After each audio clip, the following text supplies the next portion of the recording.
We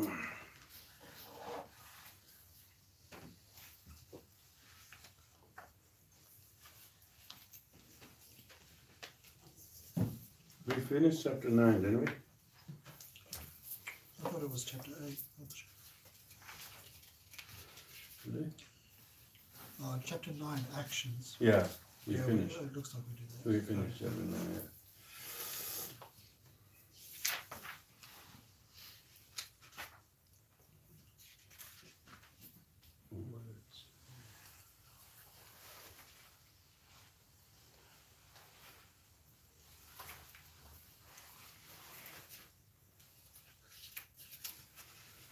So welcome everyone. As we know, we are continuing this reading on the translating and reading the Udanavarga. We have covered the first 9 chapters of this 33 chapter text called Udanavarga, which really is a topic. Each of the chapters are each special topics, and so the topics themselves really address one after another, a couple of verses, maybe 20 to 30 verses, varying degrees of number. So in the past, in 2 immediate chapters we covered was on the words and the deeds. And now we move to chapter 10, which is, the title is Faith, the importance of faith.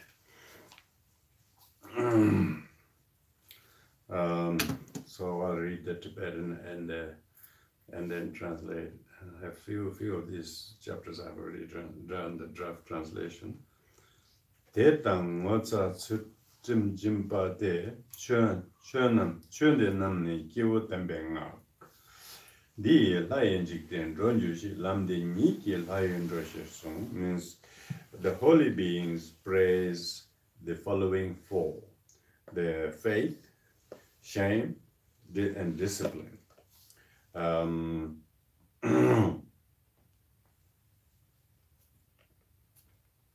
So actually, is the holy beings praise faith, shame, discipline, and generosity. So this faith, shame, discipline, and generosity. So when they refer to faith in the virtue of minding these, and whoever has faith in guarding their faith and also learning to know how to fear shame or embarrassment, and therefore learning to control themselves, I suppose, not do what is shameful to oneself or others or in front of others or whatever it is. So one who has the goodness to hold, because faith has a meaning of being faithful to oneself, and therefore maintain the discipline and practice generosity. You practice generosity knowing the benefit and faith in the goodness of generosity. You have to have faith in practicing generosity. It requires a mind that sees the virtue of generosity than being miserly to each other. Because miserliness, though easy to do, but actually it doesn't require any faith to practice. So therefore, having the faith to practice these 3, then are what we call praised by the enlightened, but praised by the wise people, the wise ones, the holy beings. Praise these. Whoever has these things, characters.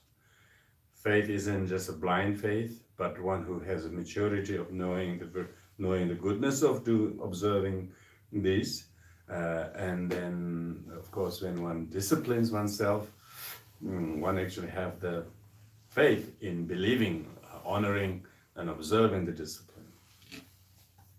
And even though it's difficult, but one still observes them. One has faith in the long-term benefit of observing the discipline, then temporal inconvenience or difficulties we might face otherwise.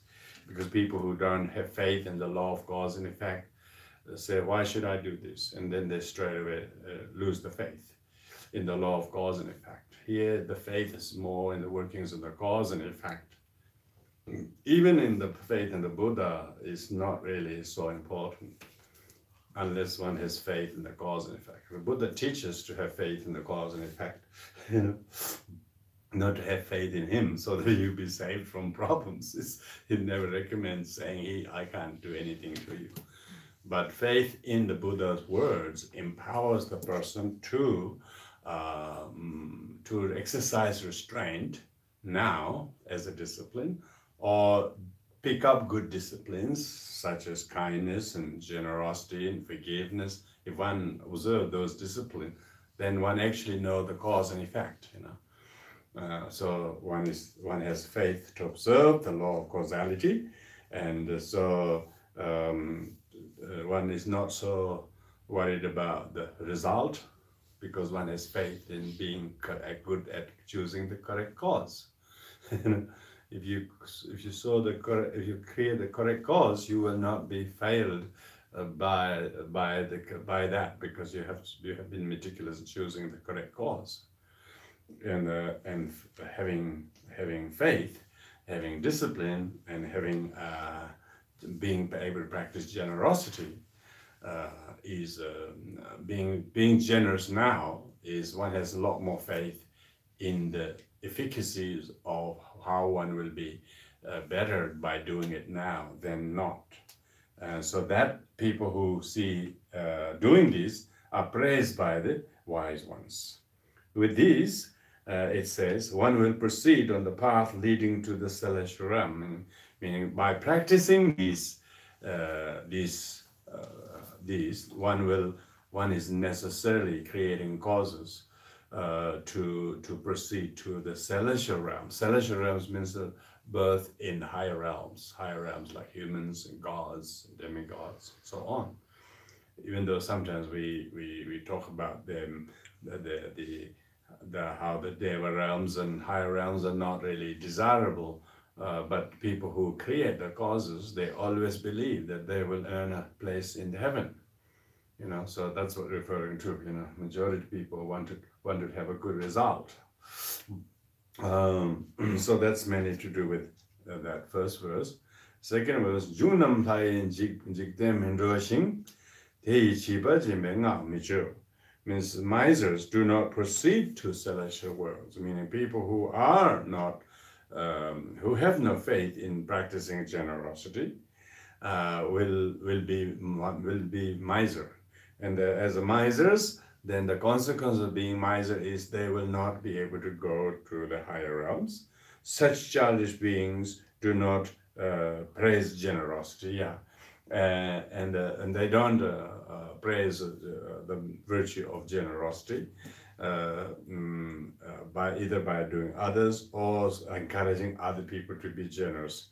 They don't speak in praise of generosity.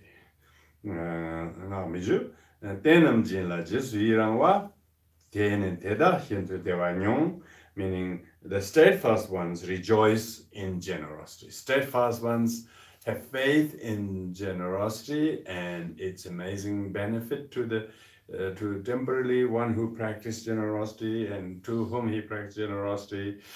The material possession itself is pretty much useless if it's not practice generosity. So the person who steadfast sees as goodness in practicing giving than keeping. Even the getting that he did before was a whole lot of suffering and problem. Now the purpose of that is to make peace and create wonders. So that's why the steadfast ones rejoice not only their generosity, but other people's generosity as well, and experience joy in the next world. Then they will be blessed with the rebirth where they will have a lot of joy. We could say the same in the joyful things that our life has, unlike many people's life, is it because because we believe, we have faith in doing good deeds to gladden other people. Because if we did a lot of gladdening other people in the past lives in the past, we too will be rewarded with a lot of joyful things and thankful things. Our mind is such naturally predisposed. because it's the cause produces the result that is identical to the cause. And so because of that, we have a natural tendency to be joyful. Joyful doesn't mean you have to be wealthy, but you have to have faith. You have to have faith in the good that you think, because you experience what you think. You experience what you don't experience what you have. If people experience happiness by more things, then they will have more happiness with the things they increase. But that's not the so. But ordinary people don't have. They have faith in such things, and they don't find happiness. But the faith in doing good deeds to make other people happy, doing things for others, then we will be naturally rewarded and having joyful existence and any time in the future. So it's talking about having faith in being able to do good deeds that not only makes others happy now, but and oneself is of course more happy, and then future definitely one will have more happiness and joy from such good deeds. So having discussed in the previous 2 chapters about the consequences of words and use and deeds, now one actually has faith in the effect that such carefully chosen words and deeds will have the effect on oneself. Didn't give no short there, but there's, I mean, faith is excellent wealth in this short life, you know. Is that the best wealth is faith. If you have faith in the law of karma, cause and effect, it means that faith doesn't mean you only have good things in life. Even if you are going through some difficult time right now, ill health or whatever, but if you have faith that this will exhaust my past karma, then it's very good, you know. Even this will exhaust my past karma if I face this properly. Then actually that negative karma that one is experiencing is not depleting our goodness, it's actually depleting our bad from the past, and one actually have faith. It is true. It is exhausting our karma. And often we are not predisposed enough to think that way, and we think, and then we become a little bit more crook, you know. So if one who has this faith, that's much more better than wealth. You know, wealth you can't protect you from suffering, but faith can prevent you from suffering. Yeah. So wealth probably instead of preventing from suffering will bring more sufferings, but faith could overcome sufferings. Faith could overcome sufferings. It teaches courageous. It helps them to exhaust their past karma. Faith is excellent wealth in this life. Here, living by the Dharma, I mean, here in this life, one will live by the Dharma. He obtains bliss. Yeah, people who practice Dharma in this life, whether one is reading or studying or listening or doing various things, meditating, chanting, prayer, or whatever it is that there are concordant with the Dharma, then he obtained bliss. You know, he obtained more bliss from his faith by living in the Dharma. You know, living in the Dharma. Even difficulties are also exhausted. Difficulties are even exhausted. Demba kona rodronam gipu means truth alone is the best flavor to enjoy. You know, truth alone, because when you have faith in law of cause and effect, that's the only truth we have to fear. You know, there's no truth other than the workings of the cause and effect. We got noble truth of cause and effect. You know, even suffering has cause, even happiness has a cause. The truth is that what is the cause to produce happiness, what is the cause to produce suffering. And so therefore, when you accept the consequences of some experiences that are unpleasant, one actually has faith that this is result of my past karma, this will be gotten rid of. And then the truth is the finest flavor of all. You know, you actually, by going through a difficult time, but you actually looked from the Dharma point of view that actually the karma that is you're going through is actually the truth, that it's the cause has been created before. So you don't even have to imagine what did I do. It's pretty much the result tells it all. So you don't have to check someone go in the past life and check whether you did anything to deserve this or not, because it's the truth. The truth is the flavor. Wisdom is said to be the finest of all livelihood. Yeah, and wisdom is said to be the finest of all livelihood. And if you have wisdom, that's best livelihood. That's the best on top of anything you have or you don't have materially. Whether you make a simple living by your ordinary work or whether you make lots of profit through your, they are not really best living. Best livelihood is wisdom. Wisdom is that makes one become enlightened, not suffer. And so what better livelihood you can have? The best livelihood is the wisdom. That's why we make the offering. We offer the food on the shrine, not because the deities are hungry, so that we actually give ourselves the wisdom, food of wisdom through meditation.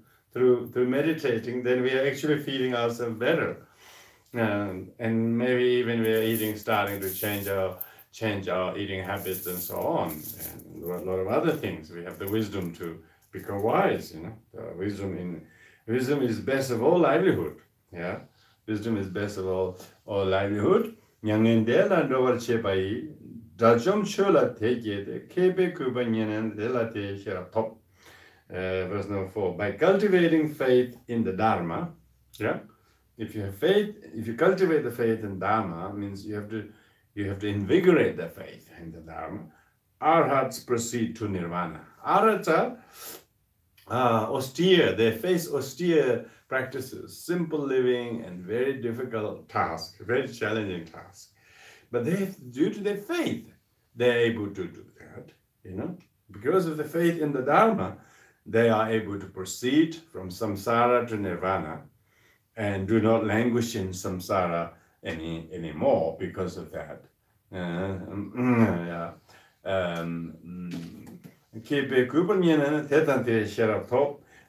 wise who listens to the Dharma with reverence will gain wisdom of its nature.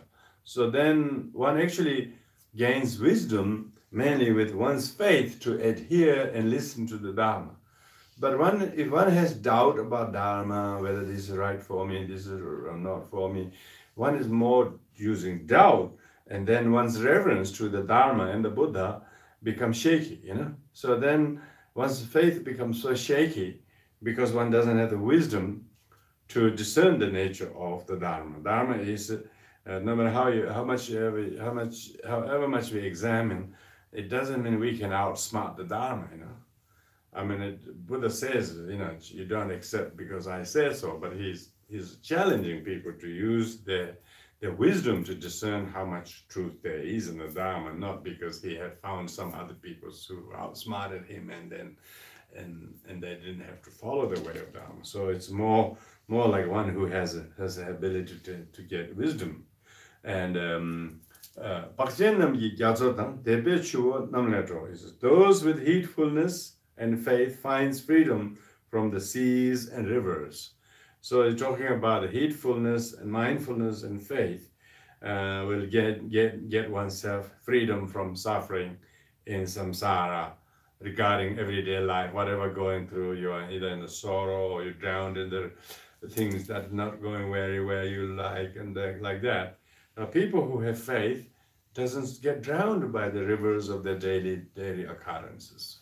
It doesn't mean these things doesn't happen, It happens, but you don't get drowned in the sorrow, the sorrow of it, because one has faith.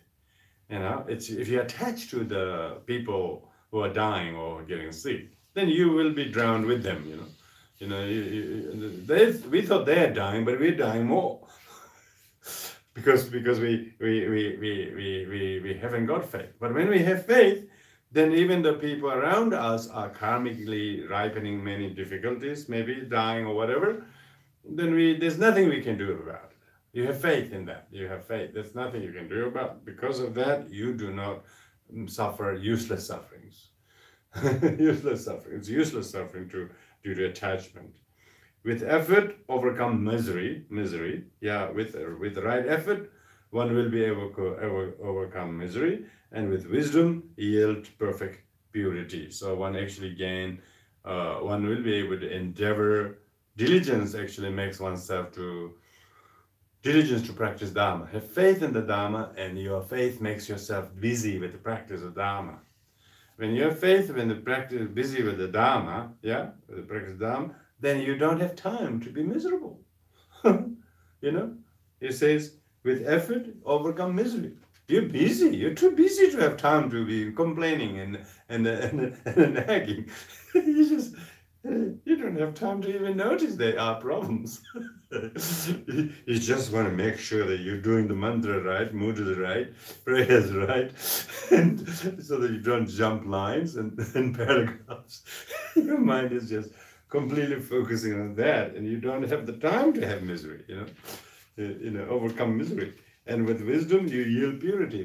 By thinking of the Buddha Dharma, it makes your mind naturally predisposed to the purity, and your mind doesn't become tainted because your company is so good. The company is Dharma and wisdom of the Buddha.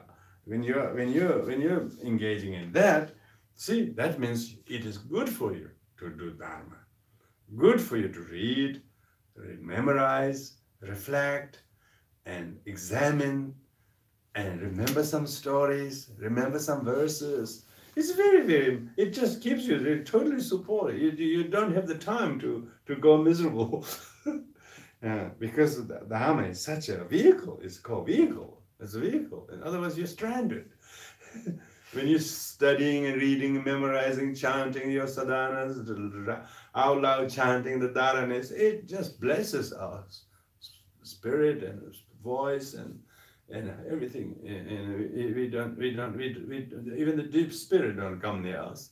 Oh, he's chanting, he's reading. They kind of harm us. There was some spirit just wondering whether you're available to take you out. So, there's a lot of spirit who's just checking whether you're available or not. Some negative companions, are you free? No, I'm not free. No, I told you I'm not free on Tuesday night. Very good. You just have not available for do anything else. You have your faith to do the listening, reading, meditating, practicing. Just keeps you out of trouble. It's amazing, Amazing, yeah. So one has faith. It's good for me to do this, You don't have to imagine what you should do, shouldn't do, One who has faith in Dharma, he knows he should feed, he should clothe, he should medicine, and go shelter, and on top of that, Dharma. So rest is a bit of a distraction from faith, And then doubting about the benefit of not practicing. I'm doing this practice so many months, still no benefit. That kind of thing. We are too smart. This Dharma is so irrelevant anymore. Maybe this is not meant for me. And people start thinking like that, then they don't. And then they got idle time, When one is busily engaged, it saves our mind from being exposed to the sufferings.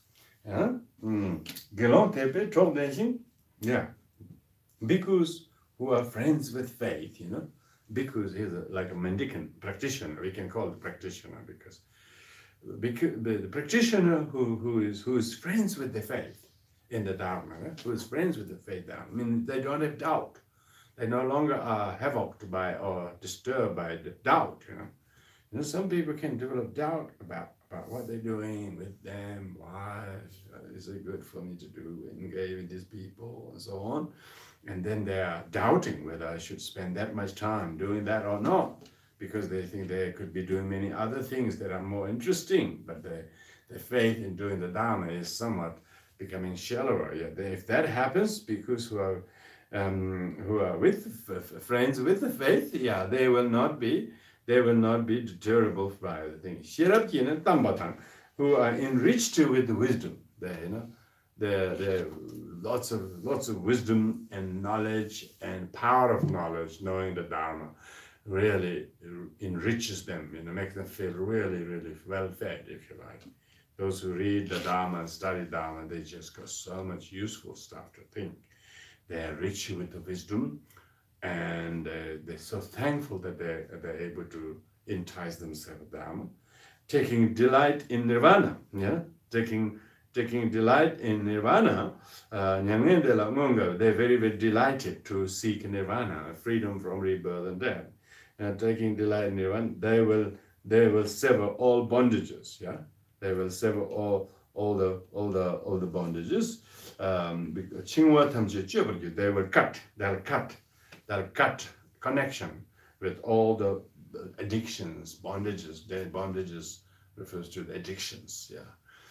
One no longer are dependent to. One no longer have to do those things. One doesn't have to drink anymore. One doesn't have to smoke anymore. One doesn't have to go to these things and activities and so on. So those are things that you're used to, but now there's no calling for it, no interest, no yearning, and you're completely free. The danger of you causing harm or harming others is very little, because you have basically cut the connection with such activity. You will cut all likelihood of the bondages.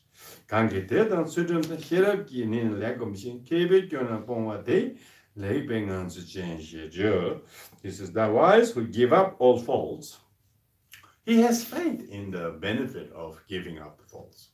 It's not somebody imposed upon him or heavy religious kind of vow made him to do without knowing. He himself has faith in knowing why he is giving some faulty behaviors, physically, verbally, and emotionally, whatever that is. He wise who give up faults, so those who are giving up faulty way of doing things are because they have faith in the Dharma. With a proper faith, meditation with faith. So if without the faith, people don't want to heed to the Dharma, which says drop this, don't do this, don't do that, go over there, don't think like that, don't speak like that.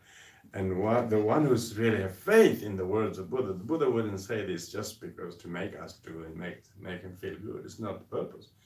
He just wants us to be happy by doing good deeds that are cause of happiness. And he wants us to be free of suffering by learning to give up the bad deeds and thoughts or actions that are cause of suffering. And that's the only thing the Buddha teaches, is so that we ourselves become safe with what we do now and what we don't now, what we don't do. So because of that, those who give up faults will have faith. They must have faith to give up those faults. They may be, otherwise temporarily they may be enjoying things for pleasure, but then they know, and soon it becomes misery. And they have faith. That has been the case in the past. So Buddha was saying, oh gosh, how did he know that? Every time you think about it, Buddha was right again. So you don't have to doubt anybody else. So you have faith. Yeah, that's true. So one who has faith are slowly dropping more and more faults. Previously gross fault, now subtle ones, even the previously physical or verbal fault. Now even attitudinal faults. I shouldn't think like that about him. I shouldn't think like about my work or my father or my this. That's really not good. I should not think like this. So even that is very powerful, Nobody knows it's a faulty thinking. You're thinking faulty, but you know that these thoughts are not good. A faithful one actually can read their mind and know it's not good thoughts to be thinking. So he's therefore faulty thoughts, greedy thoughts, resentful thoughts. He will give up thoughts. Even meditation is just teaching us how to sort out the thoughts. Sort out the thoughts that's in jumble, and put in all the thoughts, some thoughts in this basket, another in this basket, so you have a thought sorting out session. It is that discipline and wisdom is the best conduct. That discipline to sort and remain vigilant in screening your thoughts and getting rid of the faulty thoughts, greedy thoughts, thought of animosity, thoughts of fear, thoughts of insecurity, These are faulty thoughts. Now, when a practitioner becomes have a faith in a Dharma, they become very cognizant of their own thoughts that are faulty, their emotions that are destructive, their opinions that are really, really unhelpful. They have faith. Not only their faith, they have the mind to detect those. Their mind can now see their own thoughts and their own emotions, how unhelpful they're going to be. Because of that, it doesn't take long for him to recognize what are the faulty thoughts and opinions and attitudes, views there are, and therefore, because it's the beginners who actually see the faults of others, when practitioners don't have time, they don't have time to mind other people's faults. And they're pretty sure they will have just a fair share of their own fault as much as we have. It's not a great delight to know that, poor thing. But the wise actually give up searching for other people's faults. He's got so much of his own. He doesn't want to add on top of that. Because searching other people's faults is another fault, It's judgment, it's a negative, it's critical, it's a disrespectful, and arrogant, and so all of the faults will come from that. So the wise therefore give up doing that, but he actually minds his own faults. And therefore his meditation, he meditates regularly. In calm meditating practice, he witnesses his faulty thoughts very quickly before they can cause any big damages. And so therefore his meditation, he's doing the meditation with the faith that it will be good for long term. Not just feeling good in the morning, it's cold, oh, this will be fantastic meditation, I'm feeling cold. To warm me up or something. So one's faith in the meditation isn't just to feel good in the session. One's meditation is that in the long term, maybe down the track, a few days, few hours later, when I will have clarity of mind if I meditate. So your meditation is also with faith. It is said that discipline and wisdom is the best conduct, So one actually knows that one has faith in the discipline and the wisdom. And this conduct, therefore, I suppose, teaches the person a new character, totally new character. With perfect faith and discipline, the generous who has given up miserliness, wherever he may go and move to, there they will be revered. So talking about the merit of practicing these. So wherever one goes, those who have the company of faith and the discipline and meditation, and because they have these qualities, then they'll have themselves given up the poverty of them not practicing faith. So now they don't suffer from the poverty of lack of practice, because they have the abundance of the faith in the merit in the practice, and hence their practice is not ignored or forgotten, and wherever they may go, they like where they are going, and they will be treated with respect by others. And then most importantly, one is actually not so vulnerable to be miserable again. The person who has faith doesn't get flooded by doubts. So he knows things will change very quickly. He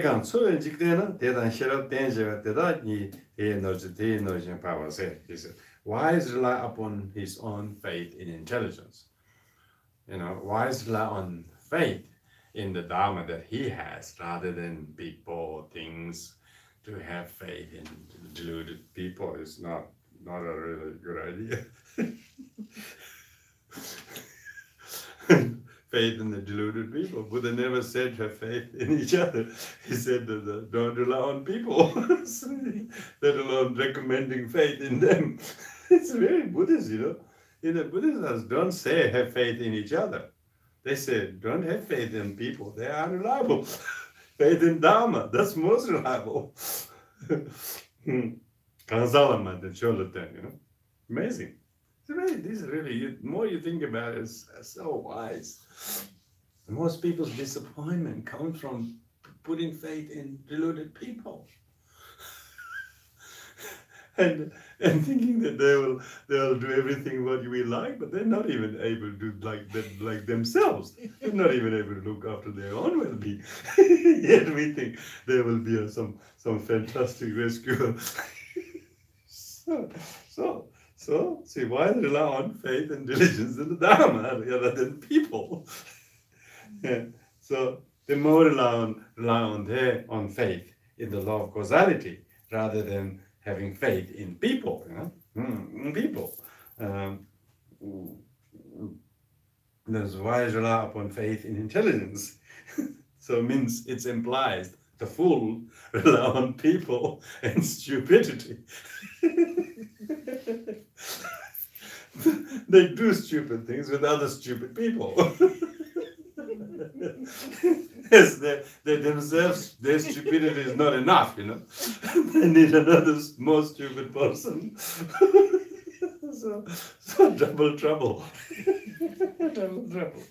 So wise rely on faith and intelligence, meaning the fool does not rely on that. Fool rely on people and stupidity, exactly, for their well-being in life. Yeah, they rely on their well-being on faith and intelligence, not on people or things or possessions or positions or relationships, all these things.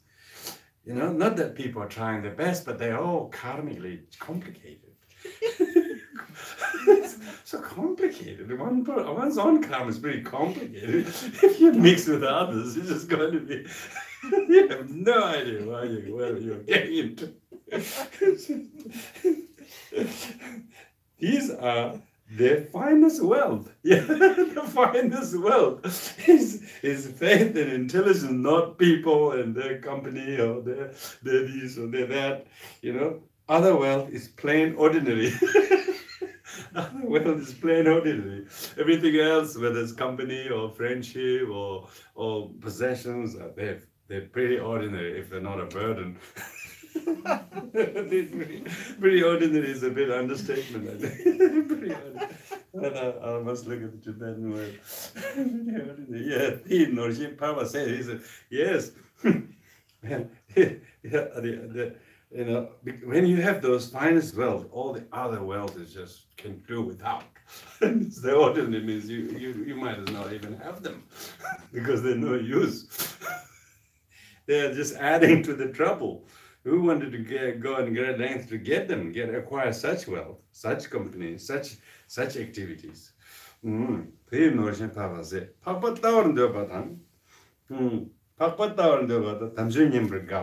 superior beings look up for wisdom.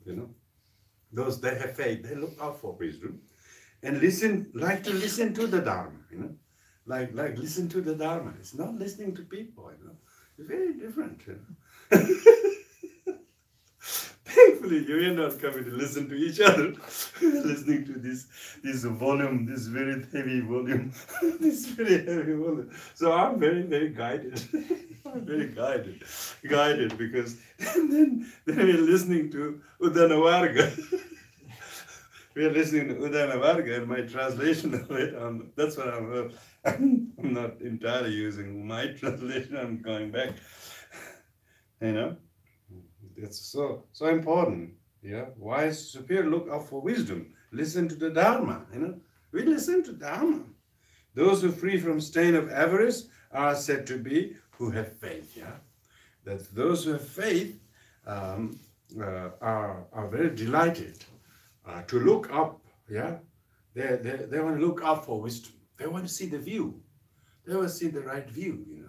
Good ideas. They say wise talk about views. The foolish talk about people. The other foolish people talk about events. The wise think about ideas, views. Yeah, they look up for views, ideas. Amazing idea. Dharma is amazing idea. It just completely informs you. Oh. That's what teaching says. Oh, I shouldn't thinking about that, about him like that. Straight away we can shift our attitude and we make room for happiness. Otherwise, we're stuck with some ill will and animosity and kind of a sad or how can I'm going to sort of get back to them This kind of views, people are held back by this. But when they listen to Dhamma, they straight away get a view, oh, that's really awful, that's a really mutual suffocation. I don't need to go there. And when you listen to the Dhamma, you look up for new ideas. Yeah, what is the right? It's not some kind of latest ideas. Buddha's ideas are always latest. Buddha's ideas always fresh and always relevant and always correct. Amazing. Otherwise, he wouldn't be called enlightened one. Why we call him enlightened one? He's so wise, and his teaching isn't true one day and not true the other day, and every day is so true. You look at it. Why didn't I think about that? It's so many layers of meaning if you look at it. Sometimes we don't get the profound bit. We just read. We think, oh yeah, but we didn't really get the meaning. Get the meaning at all. But when we have Dhamma, we learn to look up for higher meanings, or a deeper meaning than that. The superior people look up for wisdom and listen to the Dharma. They never say, I listen enough. I've done this many years. Now I want to do other things.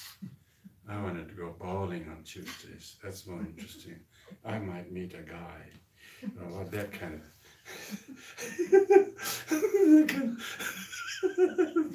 then really in trouble. then in trouble. Yes. Yeah. Have faith. Dharma is always good to do. It will never let you down. It is unlike any of the deluded people. Dharma is such a just priceless. It's precious in the Dharma, we call it. It's so precious you can't actually doubt about its usefulness, refuge.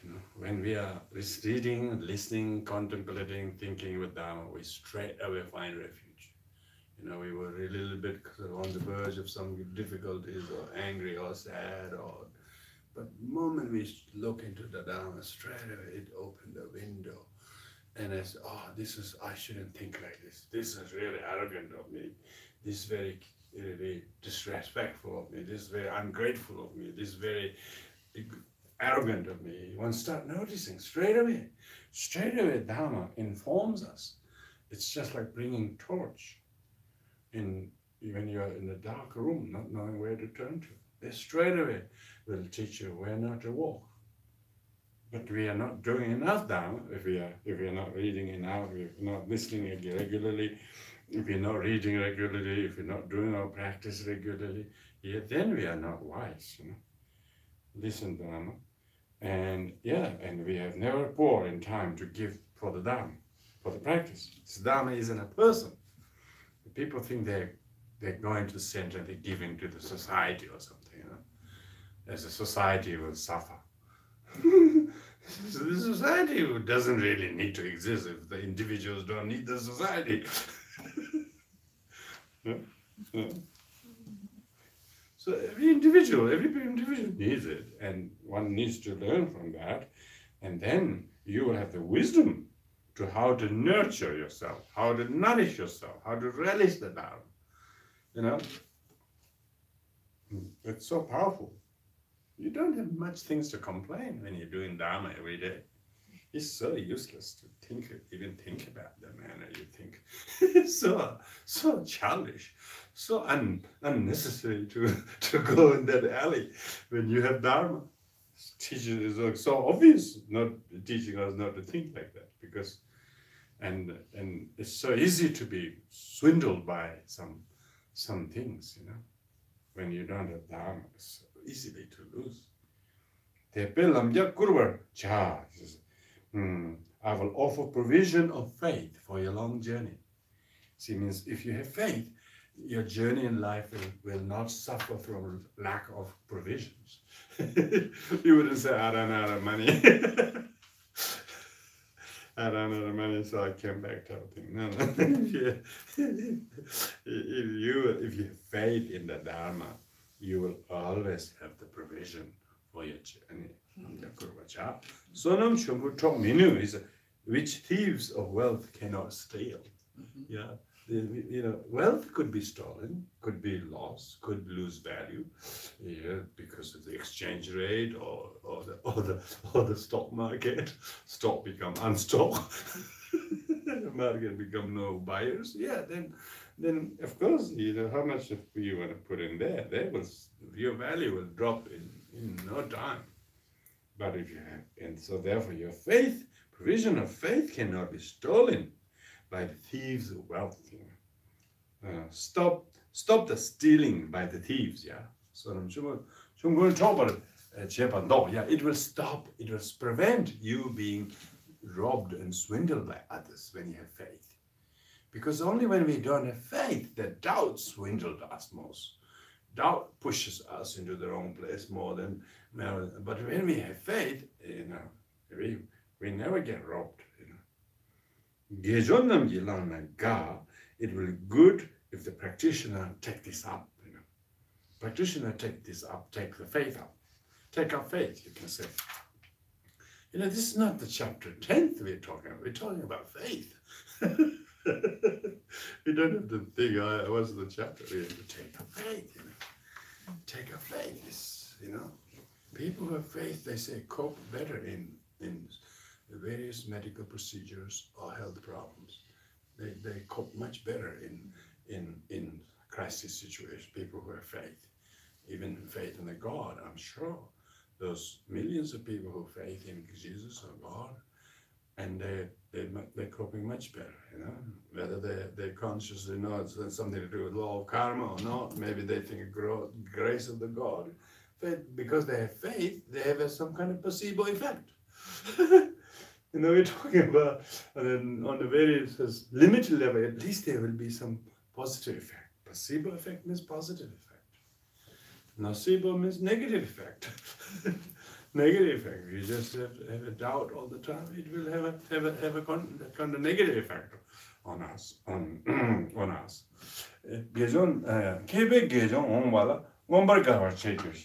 Now this is that's number 12. Wise being very delighted are happy to witness the arrival of the practitioners. So when they see each other, practitioners see each other, they're so happy to see fellow practitioners. They all are enlivened by the faith and the Dharma. So they are basically bonded by the faith. So they see each other. They know our friends, and we are friends in the faith and the Dharma. So we feel delighted. We can inspire from each other.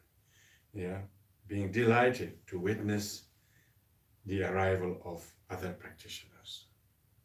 You see, wherever they see, you see them. Your friends in the Dharma, that's how you meet.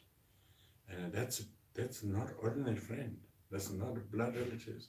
That's not other kind of hobbies and things like that.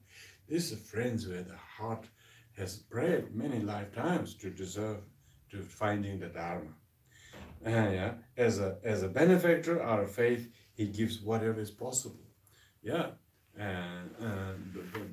He's with one who has the faith. He's always has something to offer.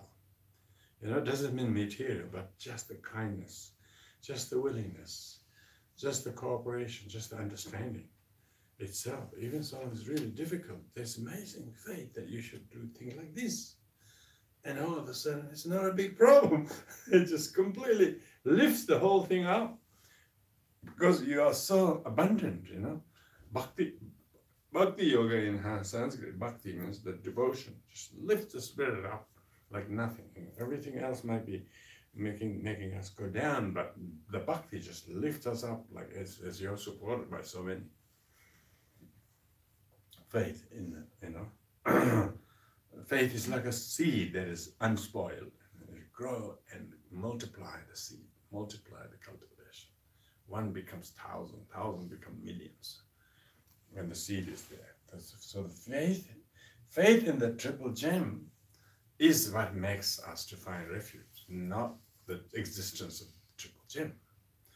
Existence of triple gem are not faith, they're objects of faith, but the cause of the refuge is one's faith in them, not the triple gem. You know, if one has no faith in the Buddha, Dharma, and Sangha, then we don't get refuge. If we have faith in them, then we find ourselves refuge. We find refuge. We find sense of safety. We have the maturity. Maturity.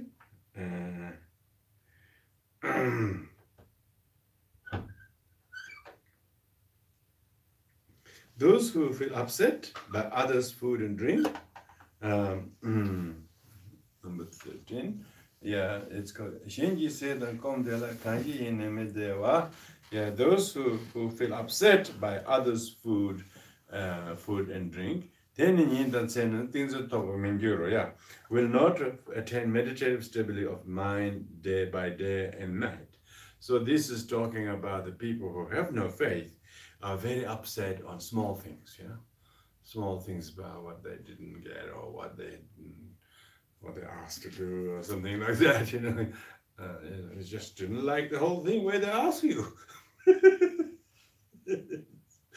It's just not happy with, so very easy to become miserable all of a sudden. You don't like it, not because they ask, the way they ask you. Yeah, and will not attain meditative stability if they are so easy to be upset by small things. So I think one thing is talking about these things. People have faith. They don't say I like this, I hate this too often. They don't pass such extreme remarks. They just see them as not something to rely on this and whatever. And it's not so I like this, I hate this, but everything is just not what it is, really. It's what we make of it. So therefore, to say I like it is just as childish saying I hate it. Those who haven't got much happening in them, they say I like it, I hate it. Very childish, very, very sort of, very, very light. There's nothing much there, like a piece of cloth flapping in either direction the wind blows. So one who has faith, don't pass such remarks. I like this, I hate this. They have the steadiness not to be not so volatile. Those who upset very easily from food or drink or whatever, they have nothing. They have no stability. Kangi talen gochetar tenrakundu chuecheba teninasana things in Tapa Jews. The opposite is whoever cuts off all such envy or delight or whatever, like cutting the top of banana tree will attain meditative stability, by mind by day and night. Because if the banana tree's top is cut off, even the wind comes, then it doesn't go short like this, If the banana tree is really making a lot of noise, it's because the top is hanging all over the place. Therefore, it makes it. But if you cut the whole top, then the rest of itself doesn't shake so much. So it's just like the one who's had faith in stability, they're not so volatile, so shaky and so unstable like that. They have some degree of stability because they have cut off the attachment, and like cutting the top of the tree,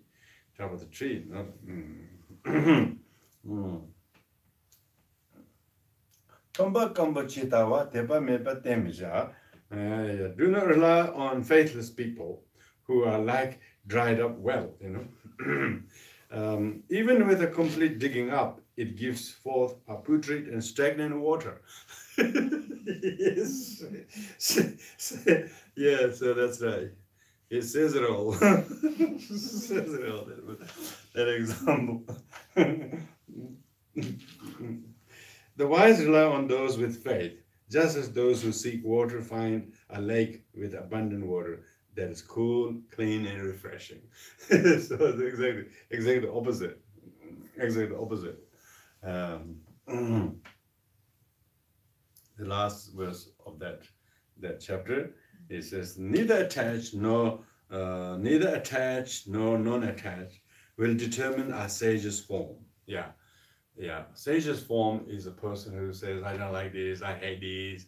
So don't say that, neither showing attachment towards one, nor non-attachment. So there's almost like both are very indifferent, really. So that's like, that is determining that you have the form of a practitioner in his own like sage-like form. Abandon those lack faith and allow those who are faithful. So therefore, if one is sort of one notices people like that, don't get too, they say they one moment they like, they one another moment they don't like. It's best we don't have to deal so much with such people because you can't really count a lot on them to be of benefit to you, or maybe even that you can benefit them because they're so like that. So the one who has faith in not doing like that in the above, of course, know how not to be shaken by such people, and so therefore one stay very stable. And those who don't show any faith and no consistency, no sense of long understanding and loyalty, then of course is that pretty much says it all. So that concludes the chapter on faith. Chapter on faith. Now the next chapter is actually called the mendicant. The mendicant, the practitioner. Let's call this practitioner. Okay, we can call it practitioner. The mendicant, this sometimes refers to a bhikkhu or monk or nun. They don't really say that, but it's actually should be interpreted these days as a practitioner. A practitioner. The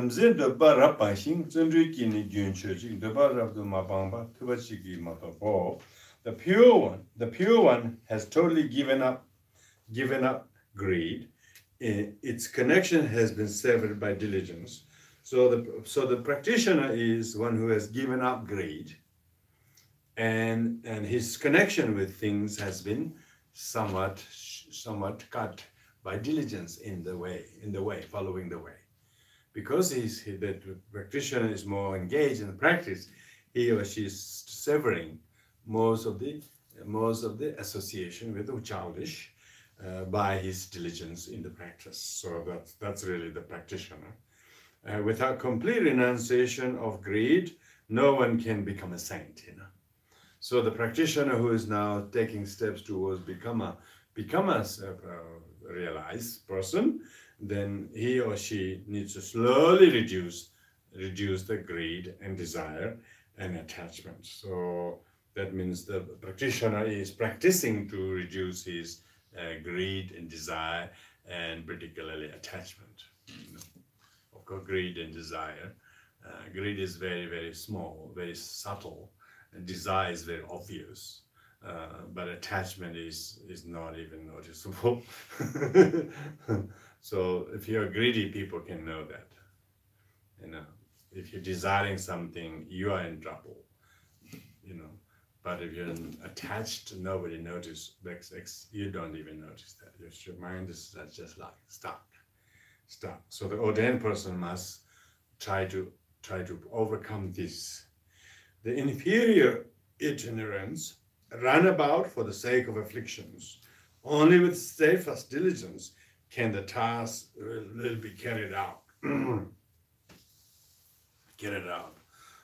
So the what's referring to is that the itinerant is the one who's always going hither and thither. Yeah, the inferior itinerant is always running hither and thither, as if he's looking for something always, and becoming deluded and show all his afflictions wherever he goes. Run about for the sake of affliction. Yeah, for the sake of affliction. Only with steadfast diligence can the task will be carried out. So steadfast diligence should not be confused with the inferior itinerant. A steadfast person is also seeking, but he's seeking what is really need to do to have a kind of clean outcome from that search. Unlike the inferior itinerant who's only incessant search, it's only going to exacerbate his afflictions. Yeah, exacerbate his own affliction. Hembe lene chinye da kunne nyumu katubdan sanjo yonzu made tension yo mijito. So due to all the inferior deeds, so this is mainly talking about the practitioner, the practitioner has to know how to get rid of his inferior or meaningless activities. So due to all the inferiority, they completely defile asceticism, and without observing pure conduct, disregard accomplishing any task.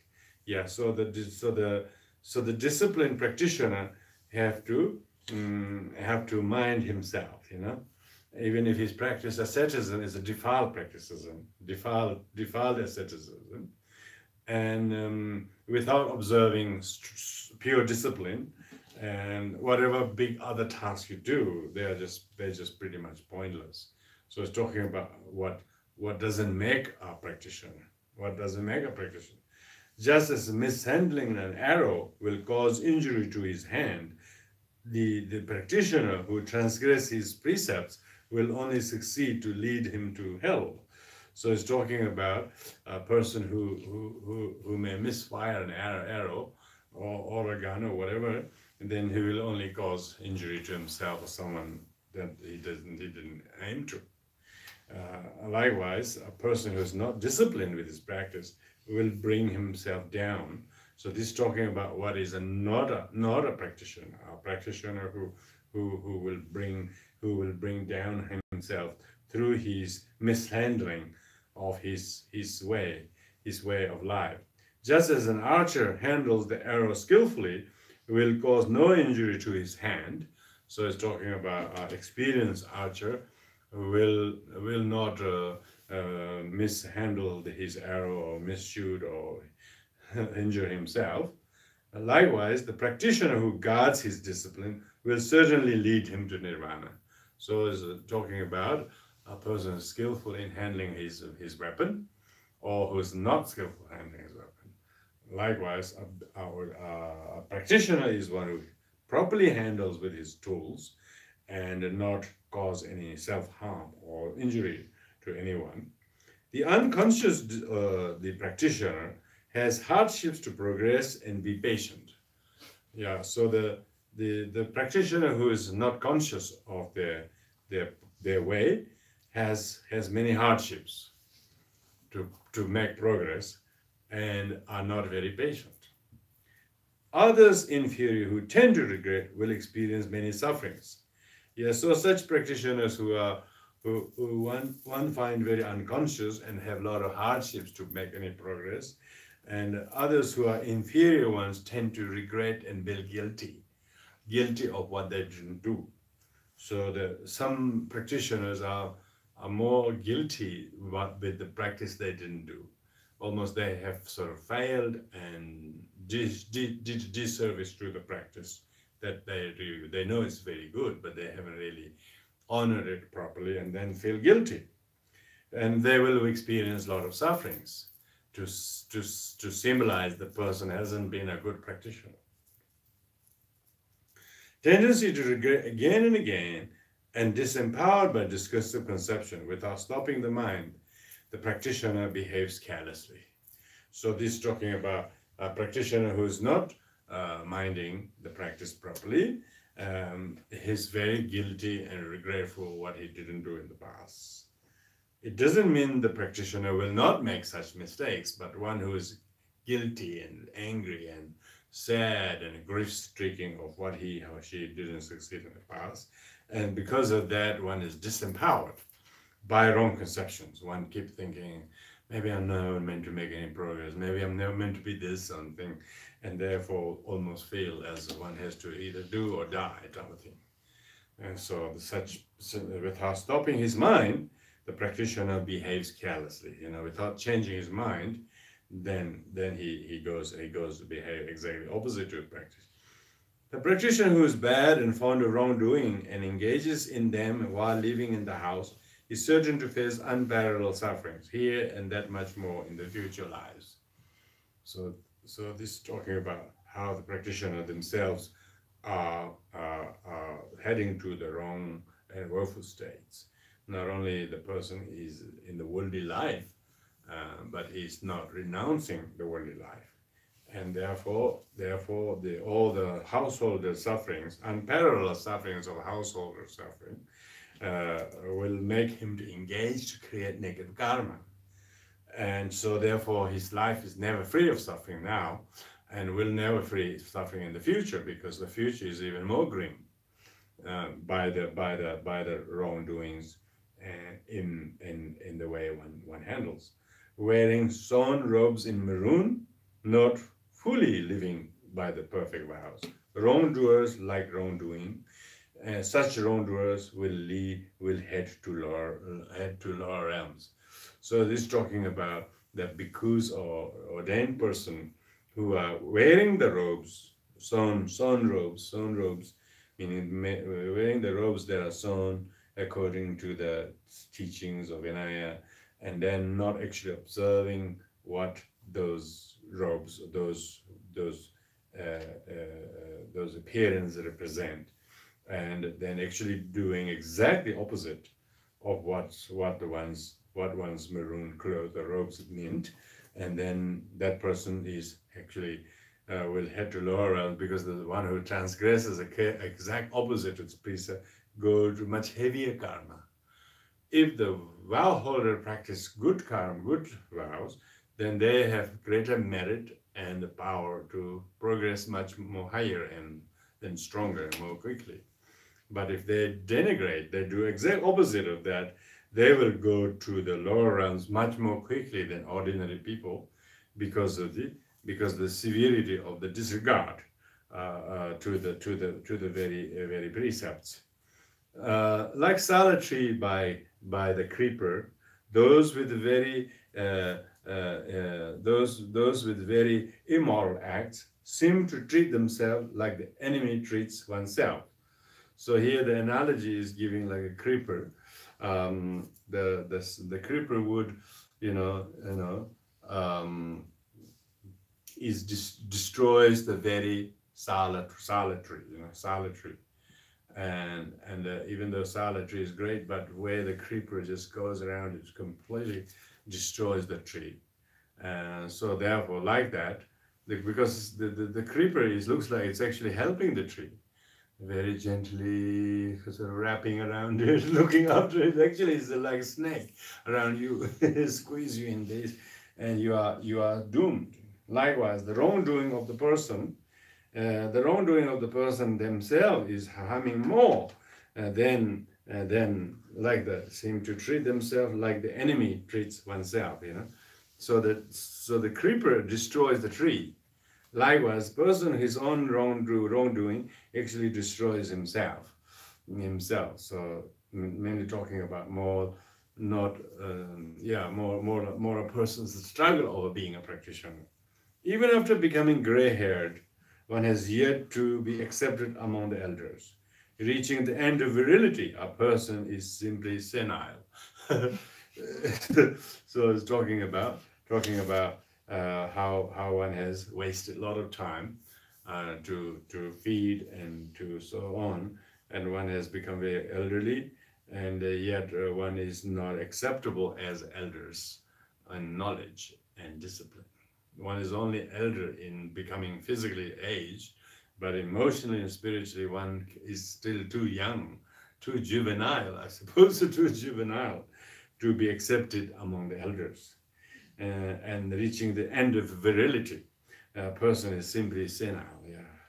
It's talking about a practitioner, if they don't invigorate while they are young and strong, then their own age, their own natural aging process itself will destroy oneself, and one is physically very old, but one is not old enough to mature spiritually, and then one is not among the ranks of the elders. So one is in the ranks of the seniles.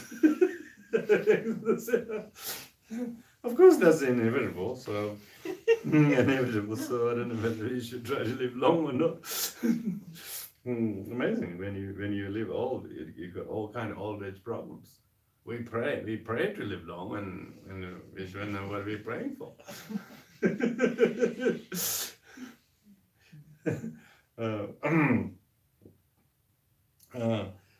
Virtues who gives up non-virtue and live by pure conduct, who work without relying on crowd, they are called elders. So it's talking about elders is the Elders is the one who lives by his own pure conduct of abstaining the wrong, unwholesome deeds and adopting the wholesome deeds, and then not necessarily relying on crowd, meaning not always needing to prove or having to seek the approval of others. Yeah, so always needing others to make his or her existence important, but one who is actually minding the virtues and abstaining the non-virtues. If a person lives by that, he naturally is an elder. He's elder in his conduct that are good, so even though he doesn't he couldn't be seen by people, he's an elder. He doesn't need to be people cheer him up and respect him and give them a 90th birthday party. Nobody knows whether he's alive or dead, but he's pretty happy. He doesn't need to have all these people giving him birthday party, make him feel good. That's what's talking.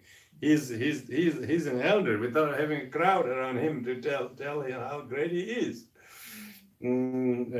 So the yogis actually offer prayer, may they get old and die somewhere very few know him.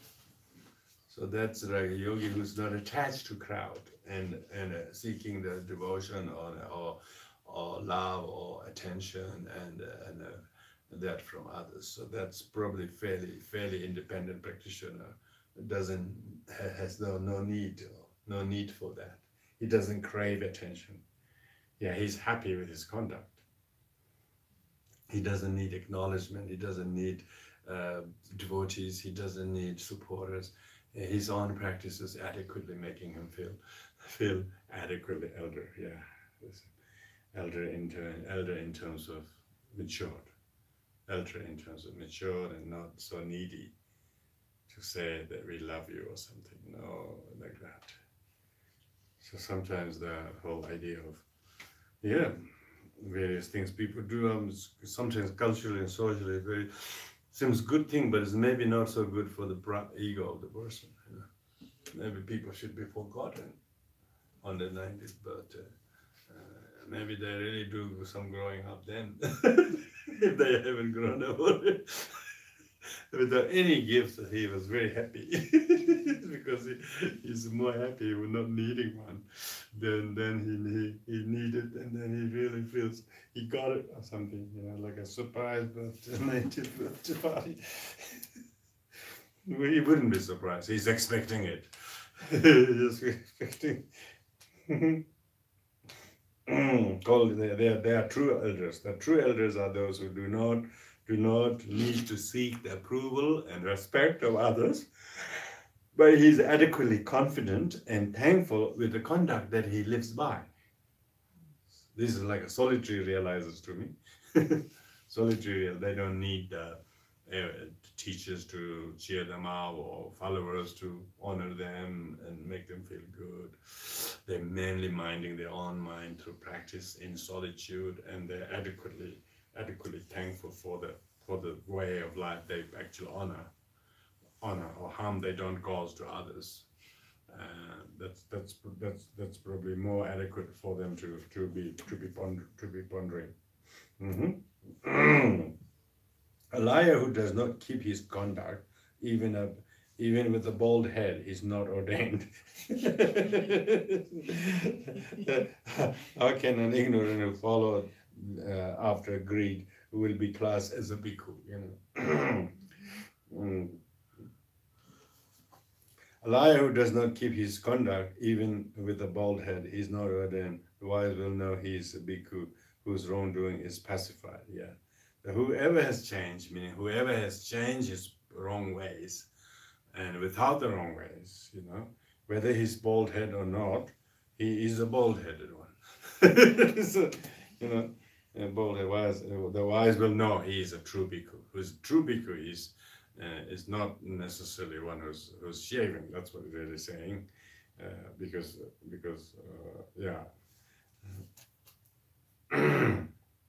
like in Japan, the Buddhist priests in Japan are all laymen, they're all householders, but they all shave, like as if they don't shave, they really don't feel good.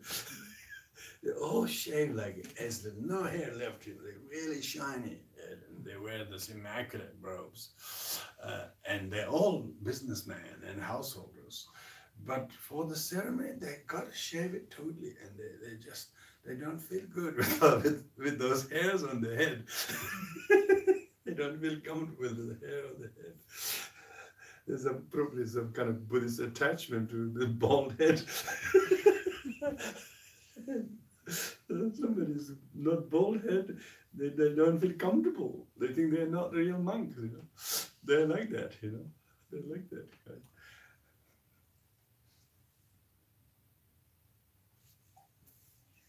The worshipping form, yeah, worshipping the form.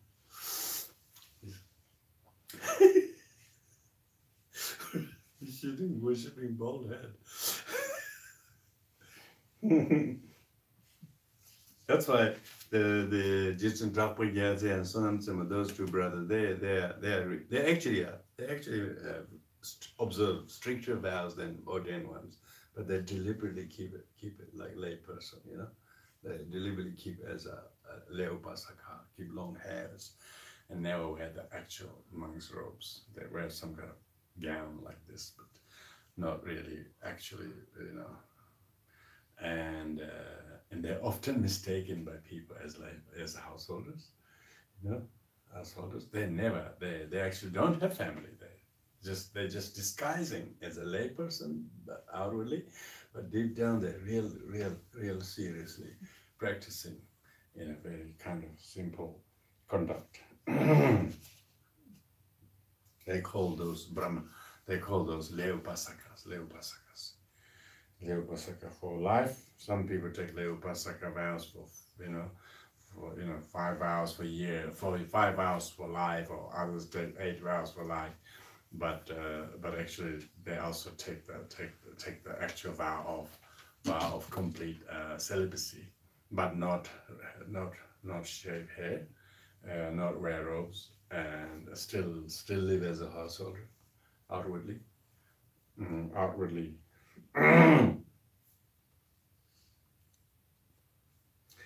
A liar who does not keep his conduct, even with a bald head, is not ordained.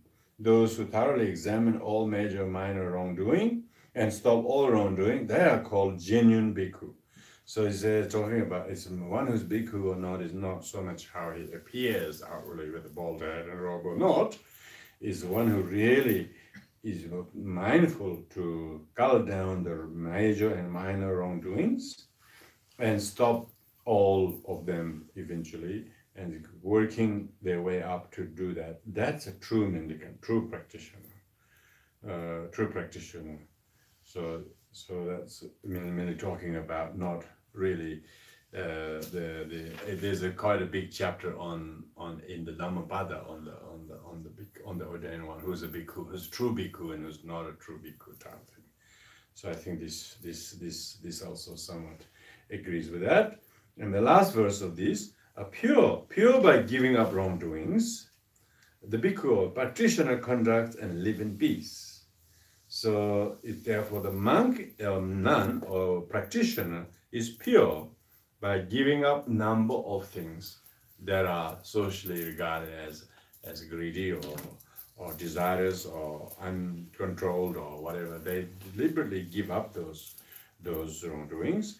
And he conducts and lives mainly in contentment and peace and loving kindness. So as one who lives by that, that's a true bhikkhu. One who has completely given up the stains of self, meaning there's no full of himself or not always thinking of the self, is called a true ordained person. True ordained person. The ordained person is what is called bhikkhu. The bhikkhu. When they say bhikkhu, the word bhikkhu literally means one who is a solicitor of virtue. Bhikkhu really means one who begs alms. You know, outwardly looks like he begs alms, but he's not really begging alms because he's hungry or he can't feed himself. Not like that. He's actually solicitor of other people's virtue, so that he appears always humble and always begging every day. It's amazing practice. Yeah? Nowadays, this is very few do it. Very few do it. Even in the East, sometimes they do it just ceremony, look like it's good, but nobody does it, But in Thai and Burma and all those, I think they seem to have a very strict tradition of doing that, and it's amazing. Really, there is definitely this amazing power in that's contentment in simplicity. But actually, and actually live that day by day, and then it's not just occasionally do it just to look. That's the way to do, but normally it doesn't. It's not like that. I think Theravadins definitely got something right there. Definitely, that's if the person is genuinely renounced from greed and power and self and so on, of course, that way of living is the way the Buddha lived. And that's why they say you become enlightened by living life of simplicity, non-attachment and greed, non-greed and anger and so on.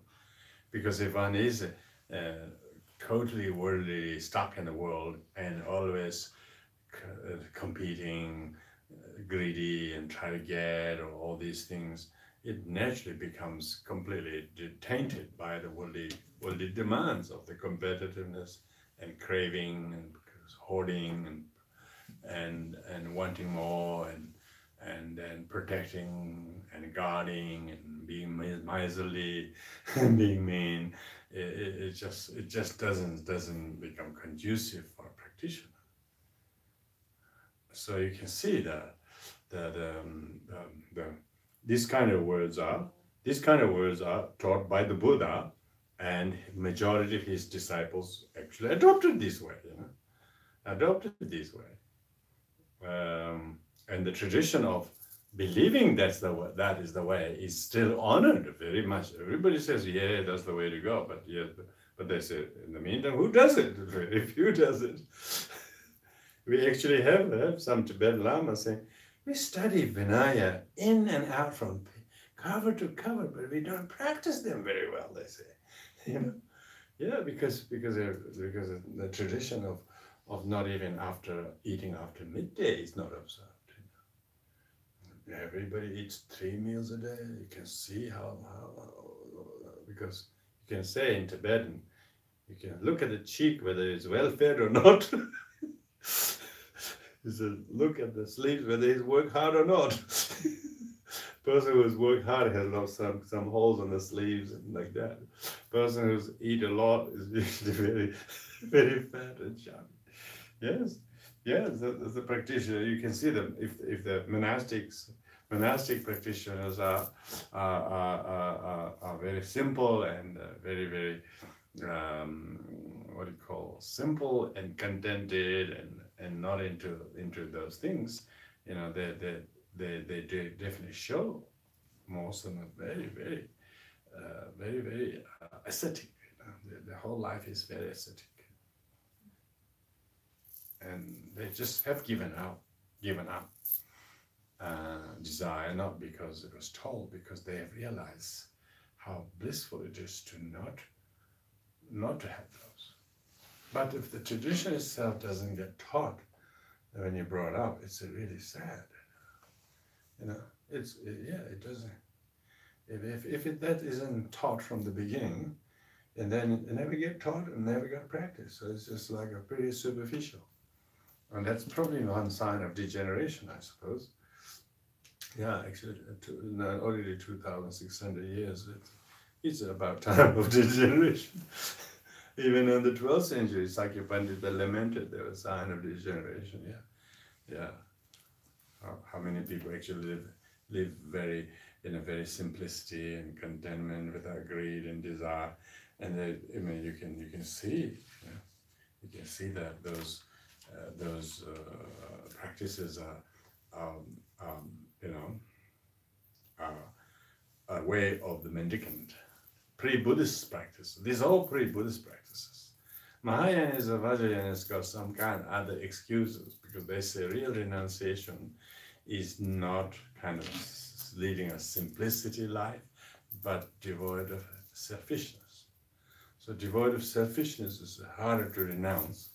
And their argument is that while you do such ascetic practices, but just to seek nirvana for yourself is not renunciation at all. It's just actually becoming more orientated with, well, I want to gain nirvana for myself. So that's why from the theory point of view, the Mahayana teachings are very high. You can see, you can see the outer form of bald head or kind of a disciplined manner. You can show that, but deep down, where are your practices? If one is really seeking personal liberation for nirvana for myself, or so that people respect me because I'm living immaculate by the book, if their whole attitude is towards that, then they're not really true bhikkhu. True bhikkhu shouldn't be seeking such respect and honor and crowd and try to get that devotion from the crowd. If his mind is into that, then outer simplicity and asceticism is just a show. just not a true bhikkhu. It's just a liar. That's what really talking about. And of course, from the Vajrayana point of view, it's the whole idea of seeing yourself as real is already a biggest kind of liar. One has to realize emptiness of self and as a deity and so on. So you can see that this kind of literature is often left in the shelf because it talks some of the very, very, very authentic old original teachings of the Buddha, which actually brings what was the original teachings were. And that's exactly what the Theravadins, and when they look at it, they actually go by literality. Sometimes literal Theravadas are basically literalists. Because they believe what they heard the Buddha said, and they honor word for word, and they try to live by that. And it doesn't say in any of the chapters we read so far the importance of bodhicitta motivation, for instance. So these are never covered in most of these literatures. That teaching was not explicitly given for the beginning, early part of the ministry. That's for sure. Yeah. So as the thought of Buddhist teachings grew or maybe developed, I suppose, then they create a sort of a hierarchy, saying, this is the lesser vehicle people think like this, the greater vehicle people even think that, so that kind of thing. They say even non-Buddhists are doing all of that path. They do amazing ascetic practices that Buddhists have no way of matching them. Some of the Hindu yogis, how the asceticism their practices is quite amazing. Their reason is devotion to Shiva or Brahma, and they just wanted to suffer, or they wanted to mortify their bodies just to show how much devotion they have, to become one with God, so to speak. So such practice already exists, and that's why the Mahayanis and particularly Vajrayanis adepts have a lot to say why we don't go that way, because the whole idea of clinging to I is the worst desire, worst greed. And that greed is very hard to detect by merely changing the code of dress or the way you appear outwardly. But it's very, very refreshing to go back to our old texts like this, why many Theravadan brothers and sisters still believe by these teachings, and it's still very much to be admired. Those who try to live by their practice, it's not that they don't see the fault of selfishness, but they first have to give up the ordinary greed, ordinary desire before they can say they are flying up in the practice of higher selflessness. If you can't give up the basic worldly things, you can't say you're selfless. Or however, how high-sounding philosophy you can discuss about emptiness of self is only philosophy, but actually it have to be put down into the conduct. See, Theravada is very good on highlight the conduct.